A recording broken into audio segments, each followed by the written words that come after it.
আজকের রেসিপি হায়দ্রাবাদি মুর্গ মশালা। আমরা জানি হায়দ্রাবাদি যে কোনো রান্না কিন্তু একটু স্পাইসি আর অ্যারোমেটিক হয়। এই রান্নায় সঠিক মশলা ব্যবহার করা যেমন ইম্পর্ট্যান্ট, সেরকম কিন্তু সঠিক পরিমাণে মশলা ব্যবহার করাটা বেশি ইম্পর্ট্যান্ট। ভাত, রুটি, নান সবকিছুর সাথে পরিবেশন করতে পারেন। চিকেনের নতুন কিছু রান্না ট্রাই করতে চাইলে এই রান্নাটা অবশ্যই একবার করে দেখতে পারেন। এখানে আমি নিয়েছি 500 গ্রাম চিকেন।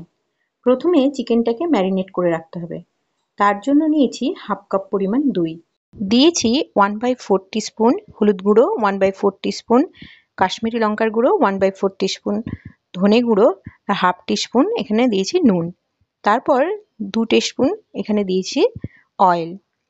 এর মধ্যে দিয়েছি হাফ কাপ ভেজে রাখা পেঁয়াজ। এই ভেজে রাখা পেঁয়াজের তেলটাই কিন্তু আমি এখানে ইউজ করেছি ম্যারিনেশনের জন্য।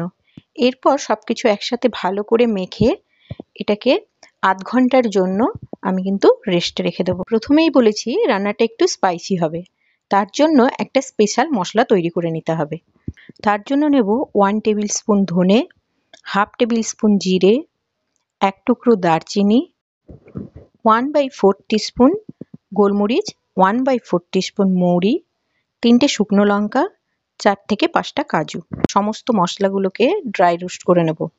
এখানে বেশি ভাজার একটুও প্রয়োজন নেই। মশলাগুলো হালকা গরম হয়ে গেলেই আমরা ওটা একটা প্লেটে নামিয়ে ঠান্ডা হতে দেব। ওই প্যানেই দিয়ে দেব 1 টেবিল স্পুন তেল। এখানে ওই পেঁয়াজ ভাজার তেলটাই আমি ইউজ করেছি। এরপর দিয়ে দেব 2 ইঞ্চি মতো আদা আর 18 থেকে 20টা মতো রসুনের কোয়া। তার সাথে দেব একটা মিডিয়াম সাইজের পেঁয়াজ। এগুলোকে ভালো করে ভেজে নেব যতক্ষণ না পেঁয়াজের কালারটা চেঞ্জ হয়ে যাচ্ছে। তারপর এটাকে সেম প্লেটের মধ্যে নামিয়ে ঠান্ডা হতে দেব। সব কিছু ভালোভাবে ঠান্ডা হয়ে গেলে এটাকে একটা মিক্সিং জারে ট্রান্সফার করে দেব। তারপর এটাকে সামান্য জল দিয়ে বেটে নেব। তারপর এর মধ্যে দিয়ে দেব আরও হাফ কাপ বেরেস্তা, যেটা আমি অলরেডি আগে থেকেই বানিয়ে রেখেছিলাম। এটা দিয়ে ভালো করে একটা স্মুথ পেস্ট বানিয়ে নিতে হবে। এবার চলে আসি মেন রান্নায়। প্রথমে কড়াইতে দিয়ে দেব 3 টেবিল স্পুন মতো তেল। এখানেও আমি ওই পেঁয়াজ ভাজার তেলটাই ইউজ করেছি। তারপর দিয়ে দেব গোটা গরম মশলা।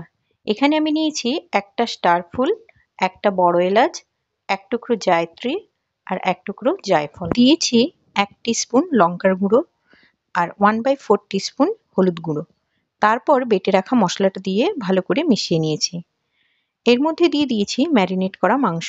1 টিস্পুন পরিমাণ দিয়েছি ধনেপাতা আর কাঁচা লঙ্কার পেস্ট। আপনারা চাইলে এখানে ধনেপাতা কুচি এবং গোটা কাঁচা লঙ্কাও ব্যবহার করতে পারেন। তারপর সবকিছু ভালো করে কষিয়ে নিতে হবে। এবার ঢাকা দিয়ে মিডিয়াম ফ্লেমে রান্না হতে দেব প্রায় 5-7 মিনিট মতো। রান্নাটায় যেহেতু কোনো জল অ্যাড করব না, সেই জন্য এটাকে বারবার ঢাকা দিয়েই রান্না করতে হবে। মাঝে মাঝে ঢাকা খুলে ভালো করে নাড়াচাড়া করে দিতে হবে। জলটা শুকিয়ে এলে এটাকে আবার ঢাকা দিয়ে 10 মিনিটের জন্য লো ফ্লেমে বসিয়ে রাখবো। এরকমভাবে মাংসটা খুব ভালোভাবে সেদ্ধ হবে এবং এখানে কোনো জলই প্রয়োজন হবে না। এই সময় নুনের পরিমাণটা দেখে নিতে হবে। ম্যারিনেশনের সময় আমরা যেহেতু খুবই সামান্য পরিমাণ নুন ব্যবহার করেছিলাম, সেই জন্য এখন আমি আরও হাফ টিস্পুন লবণ এখানে অ্যাড করে দিচ্ছি। সব কিছু ভালো করে মিশিয়ে আবার এটাকে 5 মিনিটের জন্য লো ফ্লেমে বসিয়ে রাখবো।